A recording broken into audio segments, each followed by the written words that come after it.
రాహుల్ గాంధీ గారి భారత్ జోడో యాత్రకు సంబంధించి రాబోయే 3 రోజులు అత్యంత కీలకం. వారు పోయిన నెల 23 తారీఖులో కర్ణాటక నుంచి మహబూబ్నగర్ జిల్లా మక్తల్ ద్వారా తెలంగాణ రాష్ట్రంలోకి వారు అడుగు పెట్టడం జరిగింది. ఆ రోజు నుంచి ఈ రోజు వరకు కాంగ్రెస్ పార్టీ కార్యకర్తలే కాకుండా తెలంగాణ సమాజం అంతా రాహుల్ గాంధీ గారి పాదయాత్రకు మద్దతు ఇవ్వడమే కాకుండా ప్రత్యక్షంగా పాదయాత్రలో పాల్గొని దేశం మొత్తం మన వైపు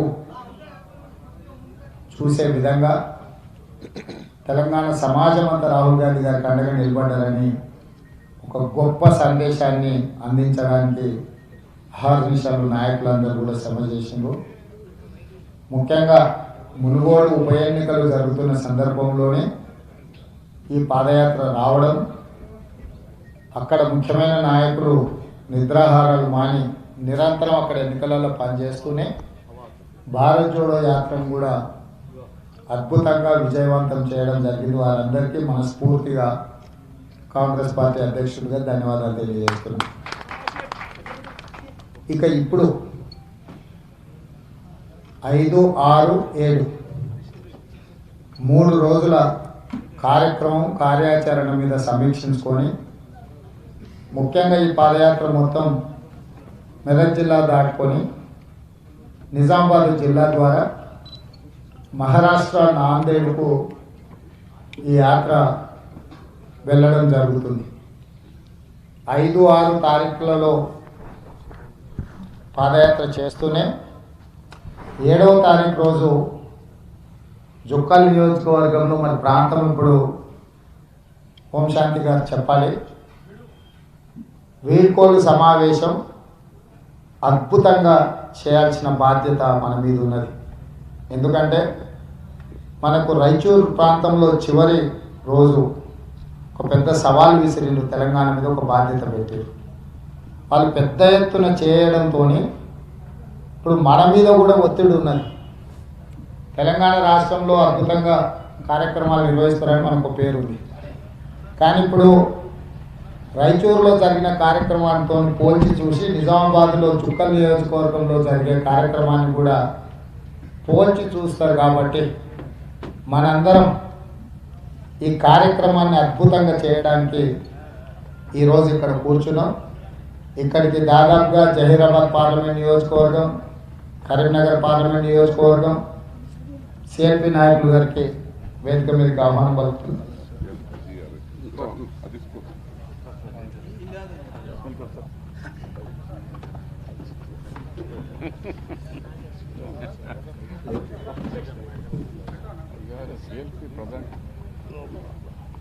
సో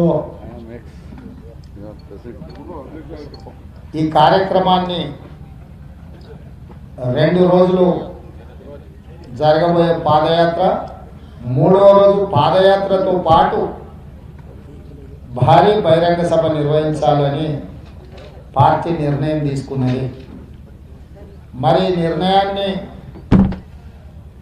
అత్యంత ప్రత్యేకంగా పర్యవేక్షించుకుంటూ చివరి 3 రోజులు కూడా అద్భుతమైన కార్యాచరణతో ముందుకెళ్లాల్సిన బాధ్యత ముఖ్యంగా పాత ఉమ్మడి నిజామాబాద్ జిల్లా నాయకత్వం మీద ఉన్నది. ఇక్కడికి ఇంతవరకు కార్యక్రమంలో పాల్గొని పార్లమెంటు నియోజకవర్గాల నాయకులకు కూడా అవకాశం కల్పిస్తాము. ఇప్పటి వరకు పోయిన నెల 23 తారీఖు నుంచి ఇప్పటి వరకు ఈ నెల 3 తారీఖు వరకు దాదాపుగా 11 రోజుల కార్యక్రమంలో పాల్గొన్న నియోజకవర్గాలు, పార్లమెంట్ నియోజకవర్గాలు కాకుండా ఇప్పుడు మిగిలింది ఆదిలాబాద్ పార్లమెంట్ నియోజకవర్గం,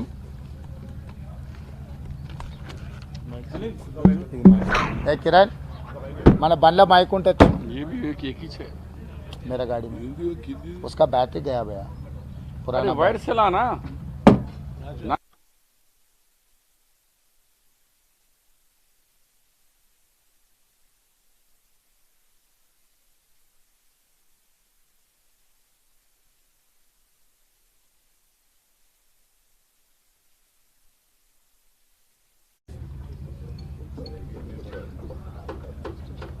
నిజామాబాద్ నియోజకవర్గ పార్లమెంట్ జుక్కల్ నియోజకవర్గం ఇప్పుడు మనం ఇంతవరకు అవకాశం కలగని పార్లమెంట్ నియోజకవర్గాలు ఆదిలాబాద్ పార్లమెంట్ నియోజకవర్గం, పెద్దపల్లి పార్లమెంట్ నియోజకవర్గం, కరీంనగర్ పార్లమెంట్ నియోజకవర్గం, జహీరాబాద్ పార్లమెంటు నియోజకవర్గం, నిజామాబాద్ పార్లమెంట్ నియోజకవర్గం. ఈ 4 పార్లమెంటు నియోజకవర్గాలు దానికి సంబంధించిన నాయకులకు రాహుల్ గాంధీ గారితో పాటు పాదయాత్రలో పాల్గొనడం, నడవడము, అదేవిధంగా కార్యక్రమాలు నిర్వహించడానికి అవకాశం రాలేదు. ఈ 3 రోజుల కార్యక్రమంలో రేపు ఒక్కరోజే స్ట్రీట్ కార్నర్ మీటింగ్ ఉంటుంది. 6th రోజు స్ట్రీట్ కార్నర్ మీటింగ్ ఉండదు. 7 తారీఖు నాడు భారీ బహిరంగ సభ ఉంటుంది. దీనికి సంబంధించి 7 తారీఖు నాడు రెగ్యులర్గా జరిగే కార్యక్రమాలు కాకుండా కొంచెం మార్పు ఉంటుంది. అందుకే మిమ్మల్ని అందరినీ ఈరోజు ఈ సమావేశానికి పిలవడం జరిగింది. 7 తారీఖు రోజు మహారాష్ట్ర నాందేడ్ దగ్గర, దెందులూరు దగ్గర మహారాష్ట్రకు రాహుల్ గాంధీ గారిని మనం వారికి పరిచయం చేయబోతున్నాం. మిగతా కార్యక్రమాలన్నీ కూడా పొద్దున్నో, మధ్యాహ్నమో, సాయంత్రమో జరిగినాయి. కానీ 7 తారీఖు రోజు సాయంత్రం మాత్రం రాత్రి సమయంలో రాహుల్ గాంధీ గారు పర్యటన చేయబోతున్నారు. టాకండే ఎస్ఏ బాగు 7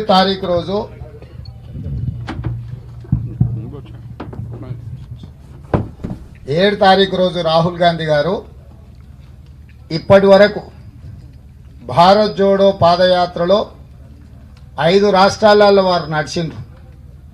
కానీ ఇవన్నీ సాయంత్రం 6:30, 7 గంటల లోపలనే పాదయాత్ర కార్యక్రమం ముగిసింది.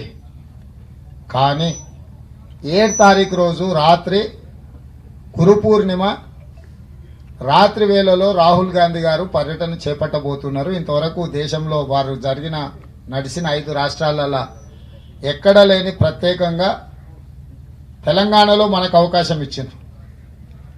సో రాత్రికి 9:30 సమయంలో దెందలూరు దగ్గర మనము మహారాష్ట్ర వాళ్లకు రాహుల్ గాంధీ గారిని పరిచయం చేయబోతున్నాము. దానికంటే ముందు ఒక 5 కిలోమీటర్లు నడుస్తారు తెలంగాణ రాష్ట్రంలో. అంటే 5 కిలోమీటర్లు నడవడానికి వారికి 1 గంటన్నర సమయం పట్టవచ్చు. అంటే రాత్రి 8 గంటలకు రాహుల్ గాంధీ గారి పాదయాత్ర 7 తారీఖు సాయంత్రం ప్రారంభం కాబోతుంది. దానికంటే ముందు మనం ఒక పెద్ద బహిరంగ సభ నిర్వహించుకోబోతున్నాము. ఈ బహిరంగ సభ అనేది 4 గంటల నుంచి 6:30 లోపల మనం కంప్లీట్ చేసుకోవాలి. మనం ప్రజలందరికీ చెప్పుకోవాల్సింది 4ంటికి బహిరంగ సభ అని. మనం 6:30, 7 లోపల రాహుల్ గాంధీ గారితో సభను కంప్లీట్ చేసుకునే అవకాశం ఉంటుంది. కాబట్టి 4 గంటల లోపల గ్రౌండ్లో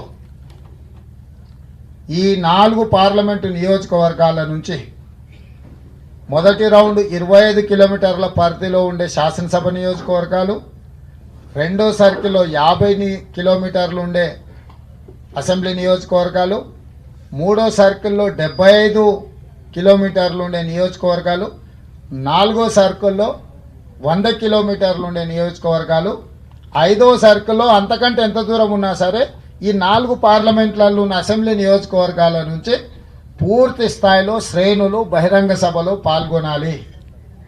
ఈ 4 పార్లమెంటు నియోజకవర్గాలకు సంబంధించిన నాయకులు ముఖ్యంగా ఈ 3 రోజులు రాహుల్ గాంధీ గారితో నడవడం కానీ, రాహుల్ గాంధీ గారికి పరిచయం అవడం కానీ, రాహుల్ గాంధీ గారి పాదయాత్రలో క్రియాశీలక పాత్ర పోషించాల్సిన అవసరం ఉన్నది. మనం మక్తల్లో మొదలైనప్పటి నుంచి కూడా ఒక్కొక్క పార్లమెంటు నియోజకవర్గ నాయకులకు ఒక్కొక్క రోజు అవకాశం ఇచ్చినాం. వాళ్ళ నియోజకవర్గాల నుంచి శ్రేణులను తెచ్చుకోవడం కానీ, వాళ్ళని పరిచయం చేసుకోవడానికి కొంత వీలైన మేరకు ముఖ్యంగా నాయకులందరినీ కూడా 5-5 నిమిషాలు 10-10 నిమిషాలు రాహుల్ గాంధీ గారితో అసెంబ్లీ పార్లమెంట్ల కంటే పోటీ చేసిన వాళ్ళను, జిల్లా పార్టీ అధ్యక్షుల్ని రాహుల్ గాంధీ గారితో పాదయాత్రలో నడవడానికి, కదం కదం కలపడానికి అవకాశం కల్పించినాం. సో ఇప్పుడు ఇక మనం 7 తారీఖు సాయంత్రానికి రాహుల్ గాంధీ గారు మన రాష్ట్ర సరిహద్దులు దాటబోతున్నారు. కాబట్టి మిగిలిన నాయకులందరినీ కూడా లిస్ట్ అవుట్ చేసుకొని, ఎందుకంటే కొన్నిసార్లు పై స్థాయిలో ఉన్న మాకు కూడా కొంత సమాచారం ఉండదు. కాబట్టి 4 పార్లమెంటు నియోజకవర్గాలకు సంబంధించిన నాయకులు బోస్రాజ్ గారు, నదీం జావేద్ గారు కంప్లీట్గా పర్యవేక్షిస్తారు. వర్కింగ్ ప్రెసిడెంట్ మాజీ సిఎల్పి గారు, సుదర్శన్ రెడ్డి గారు, ముఖ్య నాయకులు మీరు ఎవరున్నారో కూర్చొని మీరు ఎట్లా ఈ కార్యక్రమాన్ని ముందుకు తీసుకెళ్లాలి, ఎవరెవరు నాయకులను రాహుల్ గాంధీ గారు నడిచేటప్పుడు వాళ్ళని కల్పించాలి. జిల్లాలలో ఉండే నాయకుల ప్రాధాన్యత కొన్నిసార్లు రాష్ట్ర స్థాయిలో సమాచారం ఉండకపోవచ్చు.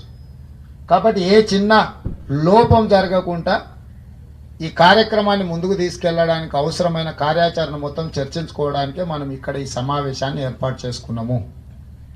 మీడియా మిత్రులకు నా సూచన ఒక్కటే, 5, 6 తారీఖులలో పాదయాత్ర కొనసాగుతుంది. 5 తారీఖు రోజు సాయంత్రం స్ట్రీట్ కార్నర్ మీటింగ్ ఉంటుంది. 6 తారీఖు రోజు మీటింగ్ ఉండదు, కేవలం పాదయాత్ర ఉంటుంది. 7 తారీఖు రోజు సాయంత్రము భారీ బహిరంగ సభ ఉంటుంది. మొత్తం తెలంగాణలో, అది మళ్ళీ రిలీజ్ చేస్తాం షెడ్యూల్. మొత్తం తెలంగాణలో రాహుల్ గాంధీ గారు 15 రోజుల పర్యటన యొక్క సారాంశాన్ని, ప్రజల నుంచి వారికి వచ్చిన విజ్ఞప్తులను, వారి ఆలోచనలు, వాళ్లతో మమేకమైన రాహుల్ గాంధీ గారు తన అనుభవాలను కానీ లేకపోతే తెలంగాణలో తాను గమనించిన అంశాలను కానీ వీటన్నిటిని కూడా రాహుల్ గాంధీ గారు ఆ వేదిక మీద నుంచి తెలంగాణ ప్రజలకు వివరించబోతున్నాడు. కాబట్టి మాకు, కాంగ్రెస్ శ్రేణులకు, మీడియా పరంగా కూడా మాకు అత్యంత ప్రాధాన్యం 7 తారీఖు రోజు. దయచేసి మీడియా మిత్రులు ఎన్ని రోజులు అద్భుతంగా మాకు సహకరించారు. పాదయాత్రలో రాష్ట్రంలో ఎన్ని గందరగోళాలు సృష్టించాలని భారతీయ జనతా పార్టీ తెలంగాణ రాష్ట్ర సమితి ప్రయత్నం చేసి ఎమ్మెల్యేలు కొనుగోలని అన్ని రకరకాల మీడియాలో రాహుల్ గాంధీ గారి పాదయాత్ర చర్చ జరగకుండా, ప్రాధాన్యత దొరకకుండా అన్ని రకాల కుట్రలు చేసినా కూడా మీడియా వైపు నుంచి మాకు సహకారం వీలైనంత మేరకు మీ సహకారం అందింది. రాబోయే 3 రోజులు కూడా రాష్ట్రంలో అత్యంత కీలకమైన పాదయాత్ర కొనసాగుతుంది. కాబట్టి దయచేసి మీ వైపు నుంచి కూడా సహకారం ఉండాలి. ఏమైనా సలహాలు సూచనలు ఉంటే కూడా ఈ ప్రాంత పెద్ద నాయకులకు మీరు సమాచారం ఇస్తే వాటిని కూడా ఇంక్లూడ్ చేస్తాం. నా విజ్ఞప్తి మీకు కూడా రాహుల్ గాంధీ గారు మీకు కూడా రాహుల్ గాంధీ గారికి విజ్ఞప్తి చేసుకునే అవకాశం కల్పిస్తాం.